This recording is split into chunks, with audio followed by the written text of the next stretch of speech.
एक प्रश्न मेरा है।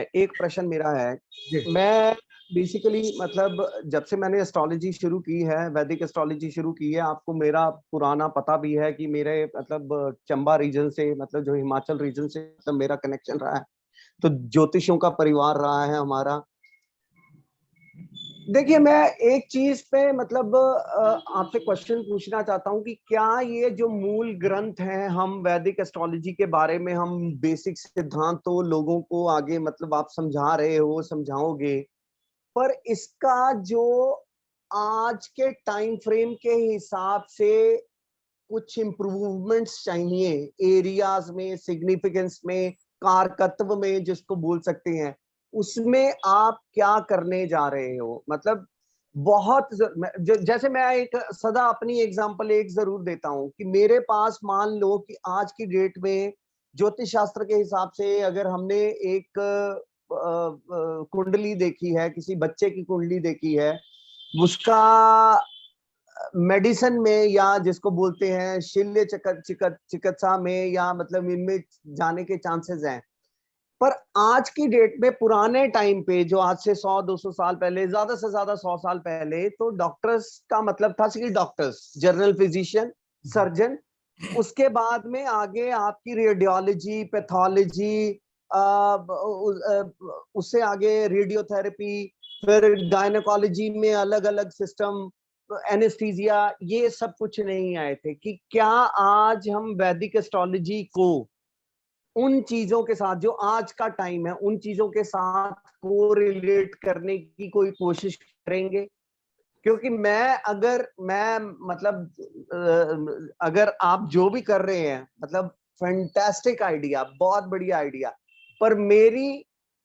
एफर्ट भी रहेगी और सजेशन भी रहेगा कि ये करना सबसे ज्यादा important, one of the important subject साथ में बन जाएगा आपका। क्योंकि पुराना बेस तो आपने देना ही देना है, जो भूल गए हैं लोग वो तो देना ही है, वो तो मतलब वो तो आपका बेसिक मूल मंत्र है, पर उसके साथ में ऊपर से जो टॉपिंग होती है ना, के ऊपर टॉपिंग होती है, वो करना इट इज वेरी इंपॉर्टेंट मेरे हिसाब से। तो उसके बारे में क्या विचार है आपका? मेरे ख्याल से हर्ष भाई सीधा मतलब डायरेक्ट क्वेश्चंस का आंसर मांग रहे हैं, जो मैं भी सोच रहा था कि क्या हमारे इस थॉट प्रोसेस से जो हम प्रोसेस से बाहर जाएंगे तो क्या वो रिजल्ट ओरिएंटेड रहेगा, क्योंकि peoples are asking for the result oriented. देखिए, रिजल्ट तो सर्टेनिटी है और रिजल्ट हमारे शास्त्र में तो मुहूर्त से है, उससे परफेक्ट रिजल्ट ओरिएंटेड कोई हमारे पास में टूल नहीं है। लेकिन जो मैंने आपसे कहा कि बेसिक एलिमेंट और उसका देशकाल की परिस्थिति में हम पिछला भी जगह देखें तो वही निर्माण हुआ है। हमारे पास में 7+2 9 ग्रह हैं, 12 घर हैं, और राशियों को अगर आप समझना शुरू कर दें तो आपके पास में और थोड़ा सा एडवांसमेंट हो जाता है। लेकिन हमारा जो लेवल 3 पैटर्न है कोर्स का, जिसमें हम फोर्स फील्ड कहते हैं, देखिए निश्चित ही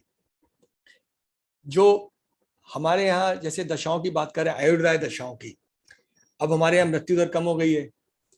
तो वो एरिया हमारे यहाँ वर्किंग का हो गया है। दूसरी बात हुई कि एजुकेशन हमारे यहाँ इतनी मतलब फैंटेसीज उसमें आ गई हैं, उसके बाद में एक आदमी 3-3 प्रोफेशन कर रहा है कंसल्टेंट बन करके। तो ये सारी चीजों को आपको उन फोर्स फील्ड से, उन इम्पैक्ट से समझना पड़ेगा। वो इसलिए समझना पड़ेगा कि 100 साल पहले तक तो हमारे पास ये बातें नहीं थी। अब जैसे मैं कहूं आपको कि सबसे बड़ी एग्जांपल तो आपकी है, सबसे बड़ी एग्जांपल आपकी भी है, मैरीन इंजीनियर होके, फिर बाद में शेयर मार्केट एनालिस्ट होके और एस्ट्रोलॉजी के बारे में ट्रेनर होके, मतलब तो आपका चार्ट भी मतलब वैदिक एस्ट्रोलॉजी के हिसाब से हमें, मतलब this is what I am trying to say, मतलब यही मैं पूछने वाला था कि क्या हमारा शास्त्र कंफ्यूजन है कि हमारा आज का परिस्थिति कंफ्यूजन में? ये देश काल परिस्थितियां चीजों को निर्मित करती हैं कि हम आय भाव के लिए कितने टूल्स को यूज कर रहे हैं, क्योंकि ये हमारी मजबूरी हो गई है। अब मजबूरी में जैसे मैं कहूं आपको कि एक मैन्युफैक्चरर किसी भी चीज को आज दे रहा है तो आपके पास में अमेजॉन से वो चीज चल के आ रही है, तो अमेजॉन की हॉरोस्कोप निकालेंगे तो अमेजॉन के बारे में क्या हमें मालूम पड़ेगा, या उससे जुड़े लोगों को कि भाई आपका प्रोफेशन फिजिकल की जगह वर्चुअल वर्ल्ड में होगा। जैसे हम एक बड़े देश के विद्वान है, सबसे बड़ा सॉफ्टवेयर उन्होंने डेवलप किया है, उनकी अमेरिकन क्लासेस को अगर हम सुनते हैं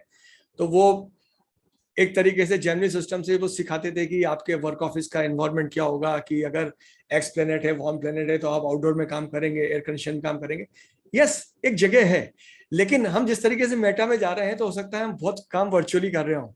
तब क्या हम राहु को ही डोमिनेट करते रहेंगे? ये चीजों को जानने के लिए सबसे पहली चीज ये है कि हम पहले तो अपने आप को अनलर्न कर लें और हम उस रूट पे पहुंच जाएं। उस रूट पे पहुंचने के बाद में हम अपनी लॉजिकल थिंकिंग से इनको ऐड कर लेंगे 100%। क्योंकि जैसे मैं कहूं कि सप्तम में अगर तुला में सूर्य मंगल है तो इनके इंडिपेंडेंट सिग्निफिकेशन बहुत सारे हैं, लेकिन इनके सिग्निफिकेशन के फोर्स फील्ड यहाँ मिलेंगे, वो रिजल्ट देने को तैयार होंगे। तो ये जो टेंडेंसीज आपको मिलती रहेंगी, उसमें फ्रूट कहाँ जाएगा, ये अभी की सबसे बड़ी चुनौती है जो आपने विषय उठाया है। ये ज्योतिष जिम्मेदारी का सबसे बड़ा सब्जेक्ट है, इसलिए हमने इस पूरे कोर्स के नीचे एक टैगलाइन डाली है जो आपकी बात को ही दोहराती है, फ्रॉम ऑब्जेक्टिविटी टू सब्जेक्टिविटी। यानी ऑब्जेक्टिविटी का मतलब है कि हमें बहुत सीखने वाले को भी अर्थ नहीं है और जिसको जरूरत उसको भी नहीं है, हमें तो रिजल्ट चाहिए। तो रिजल्ट पे भी हम एक प्रोबेबिलिस्टिक मैनर पे आपसे बात कर रहे हैं, लेकिन जब सब्जेक्टिविटी की बात होगी, जहां हम इसका बहुत हायर तरीके से इसका रिस्पेक्ट करते हुए आगे जाना चाहेंगे, तो बीच में चौथे लेवल पे किताबों का एक बैरियर है, क्योंकि बुकिश नॉलेज की बड़ी इंसल्ट है हिंदुस्तान में, बाहर गंभीरता से पढ़ता है आदमी। तो वहाँ किताबों से ऋषियों की कॉन्शियसनेस को समझ करके फिर आप जर्नी शुरू करते हैं। वो आपकी डायनामिक्स की है, जिसमें हम दशाएं और ट्रांजिट लेके आते हैं, और अंतिम जो स्तर है उसमें सीधे गुरुदेव यूके झा सर के अंडर में आपका रिसर्च होता है। तो यस, ऑब्जेक्टिविटी है। उस ऑब्जेक्टिविटी को भी अगर आप कहेंगे कि, जैसे मैं एक एग्जांपल देता हूं आपको कि मैं जानता हूं कई लोगों को, अभी एक बड़े टेलीकॉम के वो भैया, टॉप मोस्ट